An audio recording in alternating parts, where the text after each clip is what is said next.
Good morning, everybody, and a happy Monday morning to you. This is another super long video, and the format's a little different.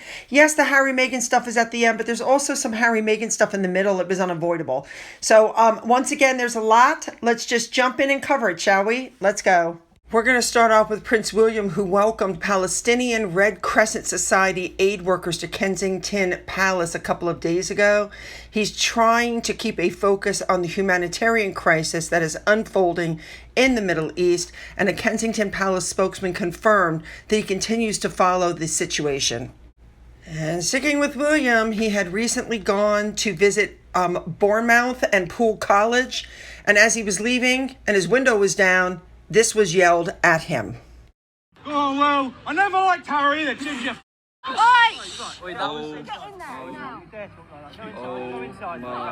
Apparently, this happened in March, right after Harry resigned from Simpsonville.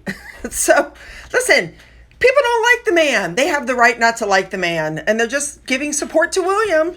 All right, moving on. All right, next up, just so you know, William and Catherine were attacked by PETA because they bred their pet dog, because they put up this fabulous photo showing William with their Cocker Spaniel Orla and her puppies. So PETA goes, they're out of touch. They churned out a litter. While animal shelters are full of needing homes. You know what? I completely agree. There are a lot of animals that need homes.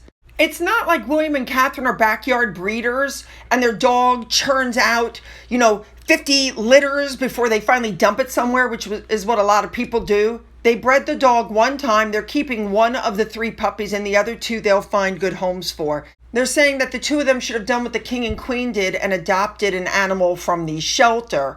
Now, other people have come to William and Catherine's defense saying there are bigger problems in the world. Maybe they should, just take a step back on this one. And one more thing, doing with William, in a poll that was done by Express, royal fans were asked whether they believe Prince William should strip the children from the royal titles, and apparently the answer was a resounding yes. Let's be honest, these children live in the United States. They have no connection to the royal family, and we fought a war to get away from the UK, so yeah. Next up, Lady Louise stepped out at the horse driving trials on Friday, June 27th. She was joined by her quote-unquote university boyfriend and also her mother. We know that she is the youngest grandchild of Elizabeth and Philip, and that Philip led the way and, got her going in the buggy driving or the horse driving or the cart driving, however you want to say it, guys. Also, she was seen there with Felix da Silva Clamp, who Louise met while studying at St. Andrews. He observed her from the sidelines. Now, people are saying that they're dating, and I wasn't sure. Nobody says anything specifically as to whether they are dating, but then, some pictures come out of them standing with their arms around each other's waists. You don't stand that way with just a good friend. You know what I'm saying? I mean, it's pretty obvious they are dating. Anyway, her university schedule has prevented her from attending a lot of royal occasions, and she's getting ready to graduate. Now, on day 2 of these Sandringham horse driving trials, Sophie was seen there driving as well. She's also a carriage driver. Love her. And a big thank you to Remoulade Sauce for showing us what she was wearing. Let's move on now to Zara Tindall. It's coming out now that Zara may be a member of the royal family, but she's never had to work for the monarchy because she wasn't given a royal title at birth because Princess Anne wanted them to have more ordinary lives. But just because you're not given a title at birth doesn't mean you can't step up and represent the monarchy. And they're saying that she could be doing that as soon as William becomes king. Love it. And I found this on the royal family's website. I thought this was really interesting. The king and the royal family have a long-standing association with the armed forces. And the king is head of the armed forces, and he's commander-in-chief. He is himself a former serving naval officer, we know, as well as the son and father of individuals who've served in the armed forces. And what I didn't know is he's the only person that can declare war and peace. Very interesting. Anyway, this power can only now be exercised on the advice of ministers. Anyway, the royal family put out a message on Armed Forces Day saying, "Thank you for your tireless service protecting the UK and promoting peace overseas. We are hugely grateful for your efforts, often in the face of danger, and those of your loved ones, providing support at home." Love it. Moving on. Let's move on to Princess Anne now. She presented Rachel Duncan from Longsally the Spirit of VSS Award during Victim Support Scotland's annual volunteering conference in Glasgow on June 12th. Princess Anne attended the event as patron, and she looks lovely. Let's move on. Let's move on to Prince Edward. On the 27th, he made his first public appearance on Prince Edward Island. He was on the Abagway First Nation. He joined a drum circle. He met with families, and he toured cultural healing grounds. Now remember, this visit is part of a broader itinerary. He's going to have events marking the 150th anniversary of the PEI Regiment, which he serves as Colonel-in-Chief. But his presence also helps mend old wounds, says the community chief. It's education through conversation, education through awareness, and education through responsibility, he said. Now on the next day, which was day 2, he met with Canadian cadets in Charlottetown on Prince Edward Island. The cadets gave Edward a tour and showed some projects that they were working on. It is being reported that Edward is going to attend the regimental ball and parade through Charlottetown Friday night before he headed off to Toronto and Ottawa. Of course, I will report on that as soon as some pictures show up. You guys should also know that the Charlottetown City Council passed a resolution on June 29th that reaffirmed the Prince Edward Island Regiment's freedom of the city, and this event was attended by Prince Edward, and the ceremony and parade took place on Kent Street.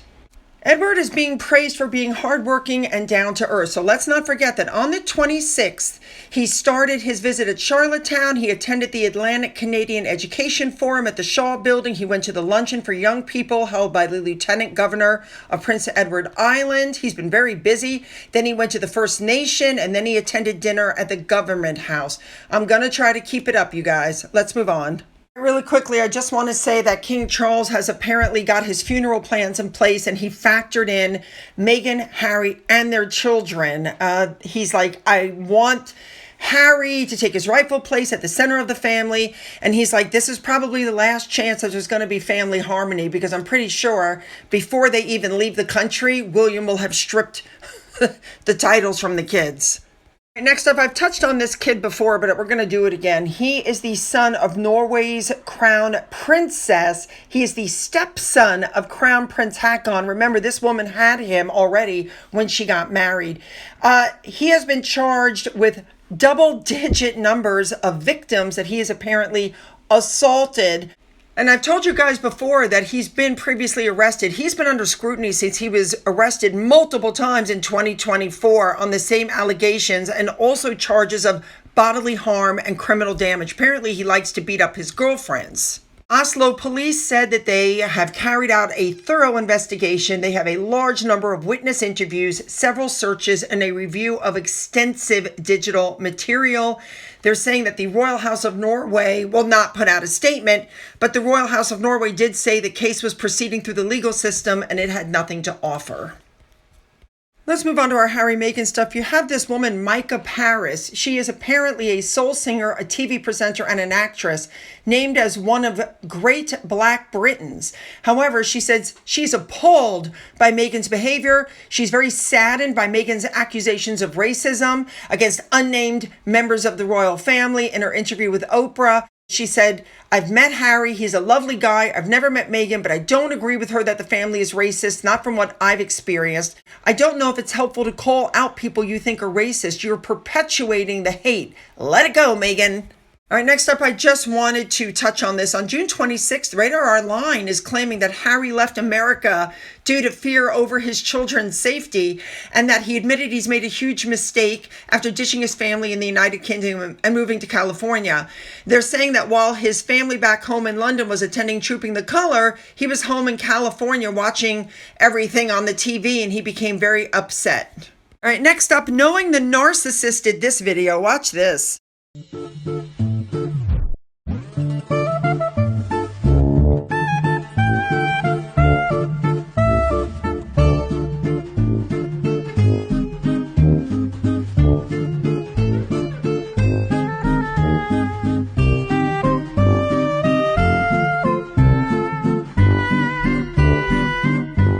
All All right, we're going to move on now really quickly. I had to touch on this. Jeff Bezos and Laura Sanchez got married. They had people there you wouldn't believe.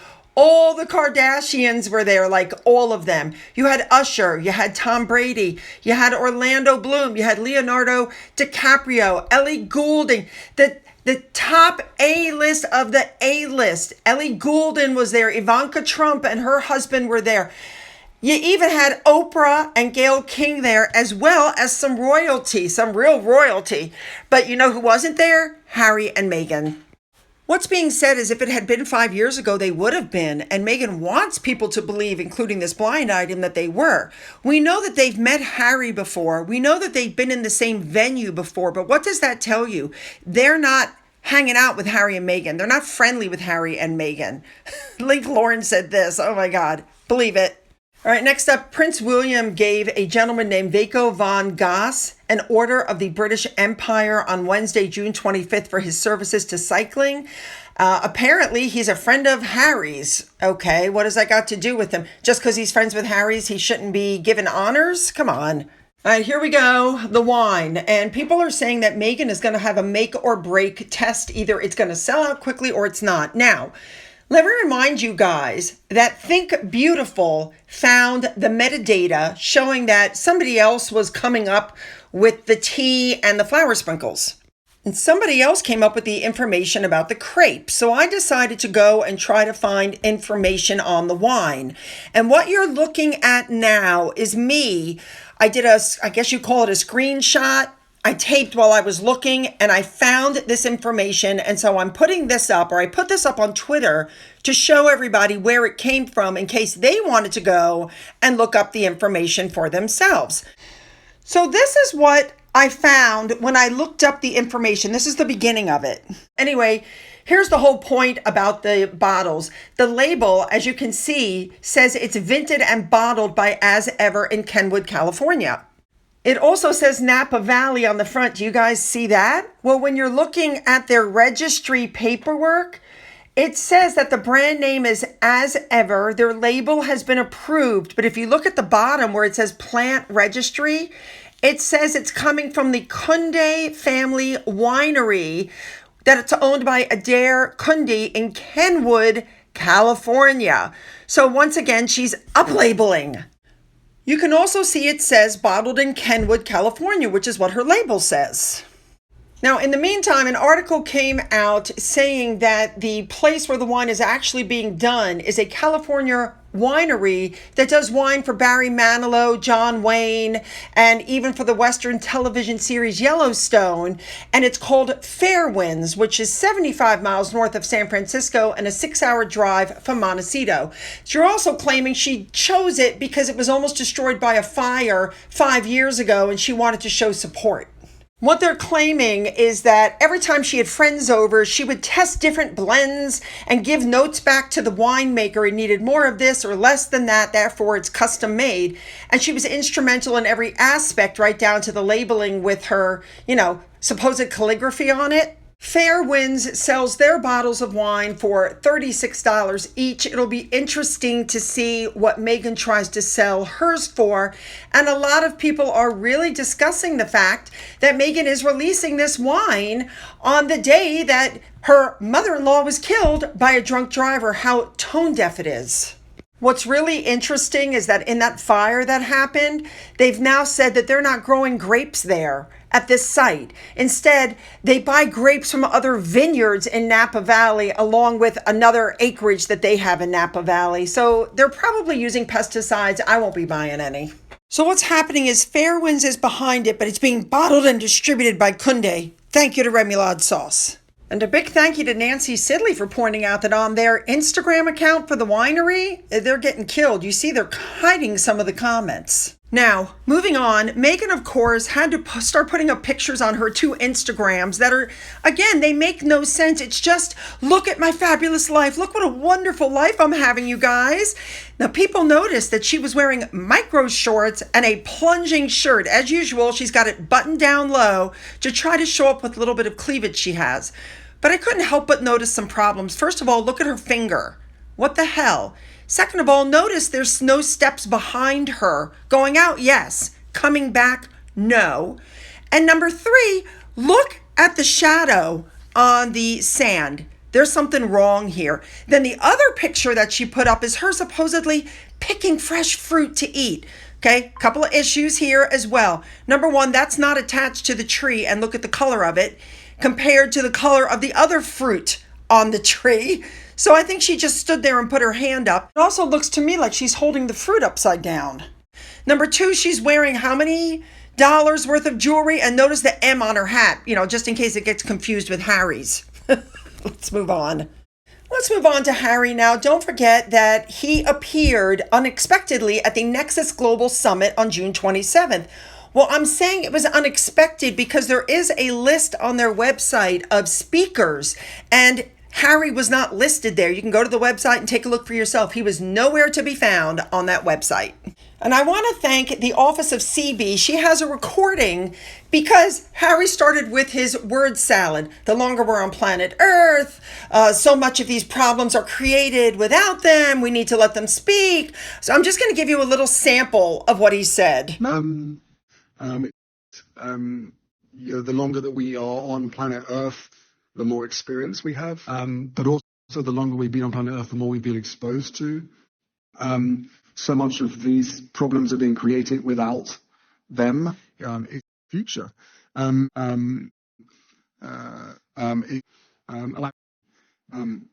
He also said one thing that let me know Meghan is totally in his head. I simply have to have a seat at the table. And then he had something else to say. I cut it down for you. Listen to this. One of the pieces to why the digital world was so important to us is because my wife in 2018 was the most trolled person in the world. So there was a lived experience in that. For those of you who don't remember, Meghan was on a podcast called Teenage Therapy with Harry, and that's when she made that claim while she was talking about breastfeeding. I wasn't even out in the public realm. Well, the Sidleys just did a video clearly showing she was, but as it turns out, that was untrue. Adele was the most trolled person of 2019. Harry then said this.